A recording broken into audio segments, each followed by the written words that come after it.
Assalamualaikum warahmatullahi wabarakatuh. Ya, saya perwakilan dari kelompok 5 dari mata kuliah keterampilan konseling yang diambil oleh Pak Alvin dari BKI 6F gitu.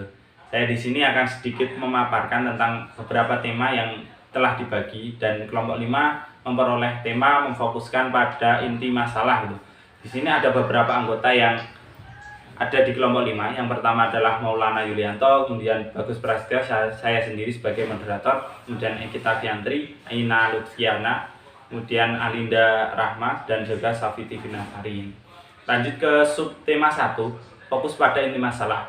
Ketika seorang klien menceritakan masalahnya, terdapat beberapa hal yang bisa dilakukan oleh konselor, seperti memberikan empati, gerakan verbal maupun nonverbal, menghayatinya, dan menumpahkan emosi yang kuat, memberikan kenyamanan ke dalam proses konseling. Dalam pemusatan pada inti masalah, tentu dibutuhkan waktu konseling yang panjang. Dengan adanya sesi bercerita, maka akan timbul rasa nyaman dan lega. Mulai dari situlah konselor dituntut untuk memberikan pilihan terhadap klien tanpa harus menanyainya terlebih dahulu, dengan mengeksplorasi solusi-solusi yang memungkinkan di dalam oleh klien. Ada beberapa tahapan dalam memberikan solusi, tidak langsung ke pokok inti masalah, dikarenakan mental dan kondisi klien belum tentu memungkinkan untuk diberikan solusi menuju ke inti masalah. Lakukan secara bertahap sesuai dengan kondisi klien. Dalam memahami klien, seseorang konselor juga dapat mengimplementasikan keterampilan tambahan seperti merangkum, mengingat, mengajukan pertanyaan, dan memberikan umpan balik. Ya, itu adalah yang akan kita bahas pada tema kali ini. Ada beberapa poin, yakni merangkum, mengingat, mengajukan pertanyaan, dan juga memberikan umpan balik. Nomor 1, yakni merangkum.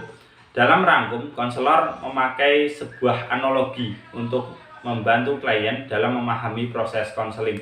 Rangkuman berisikan bagian-bagian terpenting dari apa yang diceritakannya dan dapat juga menyertakan perasaan-perasaannya. Rangkuman dapat dibuat berkali-kali selama berlangsungnya percakapan pada titik-titik yang tepat untuk memaparkan ide-ide yang telah disampaikan. Dengan membuat rangkuman, konselor memperhatikan pada klien adalah sebuah gambaran yang jelas hingga klien lebih menfokuskan diri pada inti masalahnya. Rangkuman juga dapat mematik perasaan dan juga pikiran lainnya, dan klien mungkin akan membicarakan perasaan dan pikirannya. Kan tetapi pada akhir percakapan, konselor dapat merangkum seluruh gambaran setelah beberapa kali merangkum bagian-bagian yang lebih kecil.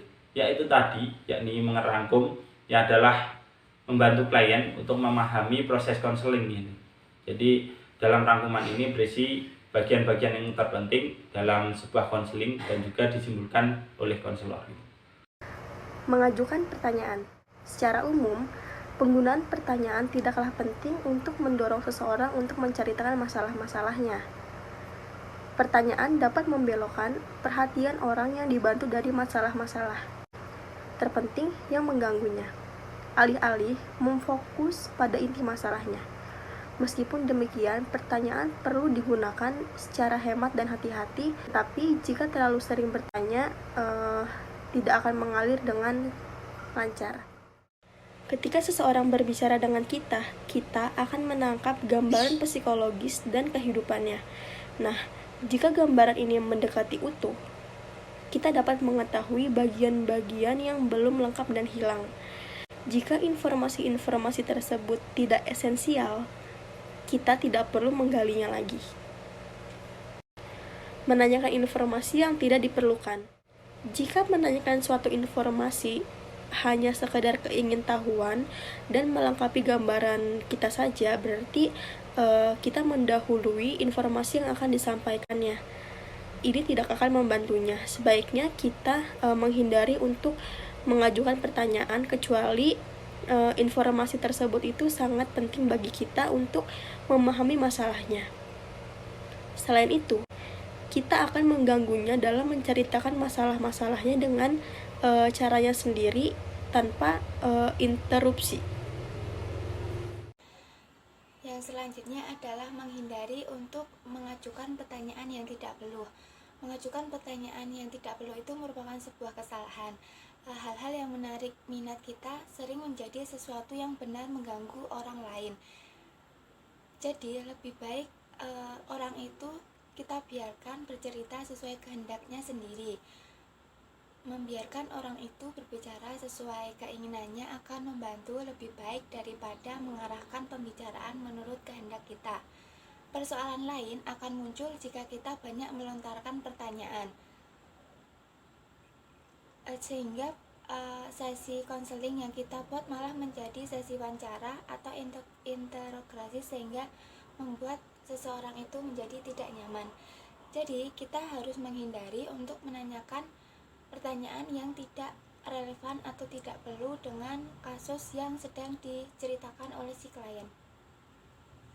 Kemudian, mengajukan pertanyaan sedikit mungkin dan membuat pertanyaan yang kita ajukan benar-benar bermanfaat.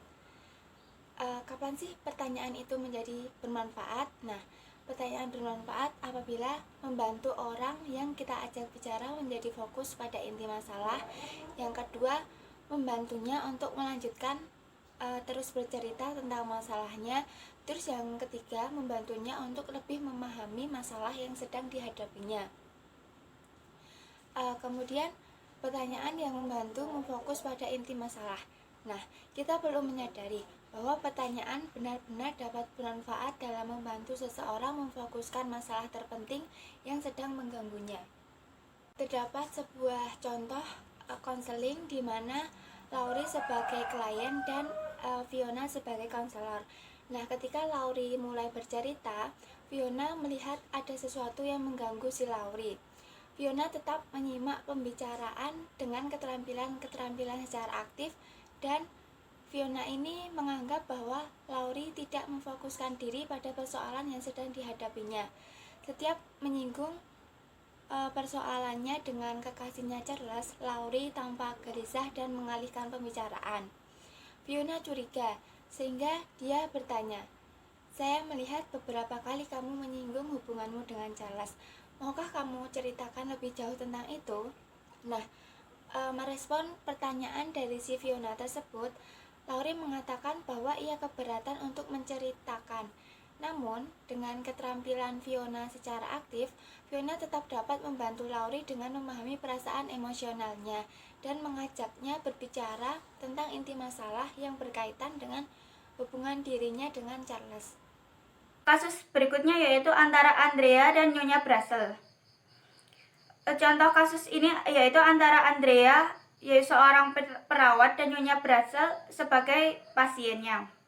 Ketika Andrea menemui Nyonya Brassel yang biasanya tampak agak ceria, kini terlihat mempunyai masalah. Andrea mengajak cerita tentang masalah yang mengganggu Nyonya Brassel dengan menggunakan keterampilan mendengarkan secara aktif, termasuk respon-respon pendek dan refleksi, serta merangkum inti percakapan. Namun ia merasa Nyonya Brassel menghindari percakapan tentang inti permasalahannya. Kemudian Andrea memancing dengan mengajukan pertanyaan masalah orang lain, lalu membelokkan tentang masalah Nyonya Brassel. Andrea mengajukan sebuah pertanyaan untuk mengajak berbicara tentang perasaan-perasaannya sendiri ketika ia membicarakan masalah keluarga. Dengan demikian, Nyonya Brassel dapat mengeksplorasi masalahnya sendiri. Di contoh kasus ini, kemampuan yang digunakan untuk memfokuskan klien atau yang kita bantu kepada inti permasalahan yaitu dengan mendengarkan secara aktif, dengan refleksi, dengan merangkum inti permasalahan yang dibicarakan, dan dengan mengajukan pertanyaan untuk memancing klien. Selanjutnya yaitu pertanyaan yang membantu melanjutkan pembicaraan. Di pokok pembahasan ini, pertanyaan untuk membantu melanjutkan pembicaraan khususnya ketika kesulitan mengutarakan masalah secara jauh seperti pertanyaan yang bisa digunakan yaitu seperti, maukah Anda menceritakan lebih jauh lagi, bisa tentang keluarga Anda atau yang lainnya. Kedua yaitu, apakah masih ada yang ingin kamu ceritakan? Selanjutnya yaitu, apakah kamu ingin menambah apa yang telah kamu sampaikan?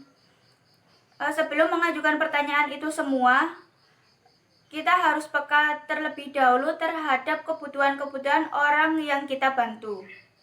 Jika kita sudah berkomunikasi secara akrab, kita dengan sendirinya tahu apakah saatnya tepat untuk mengajak melanjutkan percakapan atau tidak. Jika saatnya tidak tepat, kita cukup melakukan refleksi seperti yaitu kita berbicara. Tampaknya sangat sulit bagi Anda untuk bercerita saat ini. Slide selanjutnya yaitu tentang pertanyaan yang membantu seseorang agar lebih memahami masalah yang dihadapi.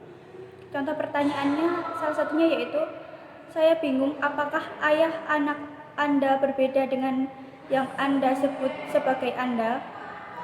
Pertanyaan ini dimulai dengan sebuah pertanyaan tentang kebingungan Anda. Orang yang bersangkutan diberitahu bahwa Anda menanyakan informasi agar dapat memahami ceritanya, bukan sekedar untuk memuaskan keingintahuan Anda. Materi selanjutnya yaitu tentang jenis-jenis pertanyaan tertutup dan terbuka. Kedua jenis pertanyaan ini bermanfaat, tetapi mempunyai tujuan yang berlainan. Pertanyaan tertutup membutuhkan jawaban khusus seperti ya atau tidak. Contohnya, apakah kamu sudah mempunyai anak? Berapa usiamu? Dan apakah kamu menyukai pekerjaanmu? Kelemahan pertanyaan seperti ini tidak mendorong seseorang untuk berbicara secara bebas. Namun, kita dapat menanyakan informasi yang sama dengan cara berbeda, yakni dengan menggunakan pertanyaan terbuka. Misalnya, maukah kamu menceritakan tentang keluargamu? Apa yang dapat kamu ceritakan tentang umurmu sekarang? Dan dapatkah kamu menceritakan tentang pekerjaanmu? Untuk yang selanjutnya, manfaat pernyataan umpan balik dapat memberikan dorongan kepada orang yang diajak bicara, yang dimaksudnya adalah klien, untuk berhenti sejenak, kemudian mendorongnya untuk berpikir dan memfokuskan secara lebih jelas pada apa yang sedang dialaminya. Contoh pernyataan umpan balik adalah, tampaknya kamu sedang mengalami kesulitan dalam menyampaikan hal ini. Atau bisa dengan kata lain, kamu terlihat takut dan tertekan. Lalu memanfaatkan beragam keterampilan untuk mendorong seseorang memfokuskan pada inti masalahnya. Kita dapat menerapkan keterampilan-keterampilan tambahan yang meliputi respon pendek, refleksi, merangkum, mengajukan pertanyaan, dan memberikan pernyataan umpan balik. Contohnya adalah ketika di percakapan antara Bob dan Mike, di mana Mike di sini sebagai konselor dan Bob di sini sebagai kliennya. Karena Bob tidak merasa nyaman dengan lingkungan barunya, Mike bertanya kepada Bob untuk memberikan keterangan yang lebih lanjut. Setelah itu, Mike memberikan respon-respon baik respon verbal maupun non-verbal, empati, dan berusaha untuk mendapatkan emosi dari Bob tersebut. Akan tetapi dengan ketidaknyamanan Bob karena lingkungan barunya, seolah-olah Mike belum bisa berbuat apa-apa, dan di situ Mike memberikan empatinya atau memberikan perhatiannya, memberikan stimulus baiknya untuk mengikat Bob supaya Bob mulai terbuka dengan apa yang ingin disampaikannya kepada Mike. Dan disinilah peran penting umpan balik, empati, gerakan verbal maupun non-verbal untuk menunjukkan bahwa kita itu percaya kepada klien dan mengerti perasaan klien yang sedang dialaminya, seolah-olah kita itu menjadi seorang klien dan memahami apa yang sebenarnya terjadi. Ya, terima kasih pada teman-teman yang telah memperhatikan sampai slide terakhir ini, yang telah memperhatikan dari slide pertama sampai slide terakhir tentang tema, yakni memfokus pada inti masalah yang telah disampaikan oleh teman-teman dari kelompok 5 tadi. Semoga teman-teman dapat menyimak dengan baik dan juga teman-teman dapat menambah hasanah keilmuan maupun wawasan, terutamanya dalam memfokuskan pada inti masalah, yakni pada makul keterampilan konseling gitu. Mungkin teman-teman kalau ada pertanyaan atau kritik saran bisa disampaikan di kolom komentar. Kalau memang ada saran atau gimana bisa ditambahkan gitu. Mungkin cukup sekian dari kelompok 5. Kurang dan lebihnya mohon maaf. Billahi taufiq wal hidayah. Wassalamualaikum warahmatullahi wabarakatuh.